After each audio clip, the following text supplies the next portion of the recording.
va biz O'zbekiston Respublikasi yoshlari davlatimiz bayrog'ini ko'klarga ko'tarish uchun doimo harakatdamiz va biz bunga albatta erishamiz.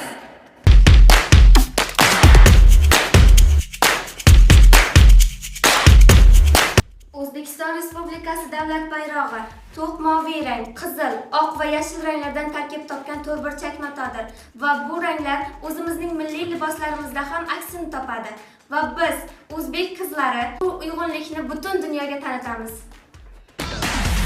Bugungi kunda O'zbekiston Respublikasining bayrog'i xalqaro munosabatlarda yuqori o'rinlarda hilpiramoqda. Shu bilan birgalikda 2024-yil Olimpiadalarda mamlakatimiz tarixiy g'alabalarni qo'lga kiritdi va bu bilan birgalikda bayrog'imiz yuksak marralarda hilpirab boshladi. Kelgusi yillarda biz yoshlar respublikamiz bayrog'ini yanada yuqori cho'qqilarga ko'tarishga va'da beramiz.